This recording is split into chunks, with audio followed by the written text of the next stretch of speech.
যে ফোনের মতো ধান ফানে চলে গেছে, আমরা 10 কাটা গেট কাটতালাম না, একটা ফুটো দিতালাম না। টানা বৃষ্টি আর পাহাড়ি ঢলে তলিয়ে যাওয়া সোনালী ধানের মতোই বিবর্ণ হয়ে গেছে কৃষকের স্বপ্ন। হাওরের পানি বাড়ার সঙ্গে সঙ্গে মিলিয়ে যাচ্ছে কৃষকের শেষ সম্বল।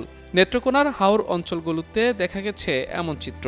ঋণের বোঝা কমাতে যে সোনালী ধান দেখিয়েছিল আশার আলো, তা যেন এক নিমেষেই শেষ হতে চলল।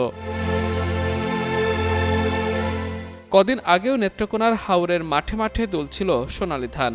মাত্র 2 সপ্তাহ পরেই ঘরে ওঠার কথা স্বপ্নের ফসল। কিন্তু অতিরিক্ত বৃষ্টিপাত আর ভারতের মেঘালয় রাজ্যের চেরাপুঞ্জি থেকে নেমে আসা ঢলে রাতারাতি তলিয়ে গেছে হাওরের বেশিরভাগ ধান।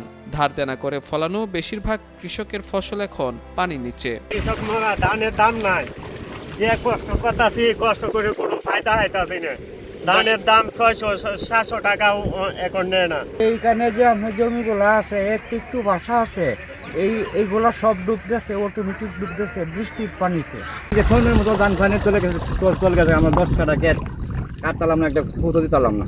বউবার চলে কিভাবে চলবো পয়সা জন খাওয়াই, এখন কি করার মতো কিছু নাই, মরণ ছাড়ার উপায় নাই।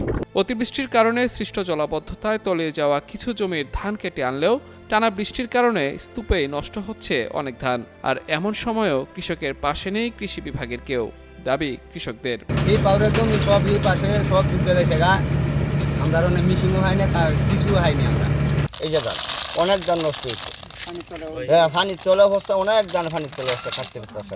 এদিকে হাওর এলাকা পরিদর্শন করে কৃষকের পাশে থাকার আশ্বাস দিয়েছেন জেলা প্রশাসক। কৃষকেরা মরলে সবাই ক্ষতিগ্রস্ত হয়েছে, তো আমাদের চেষ্টা থাকবে যে এই ক্ষতিটা কীভাবে পূরণ করা যায়। আমাদের মাননীয় প্রধানমন্ত্রী অলরেডি সংসদে ঘোষণা দিয়েছেন যে তিনি 3 মাস থেকে সুরক্ষা দিবেন। আমরা সেই জন্য তাদের নির্দেশনা পেলে আমরা ইনশাআল্লাহ কাজ করব। এবার নেত্রকোনার ছোট বড় 134টি হাওরে 41,065 হেক্টর জমিতে বোরো ধান উৎপাদনের লক্ষ্যমাত্রা ধরা হয়েছিল 2,92,590 মেট্রিক টন।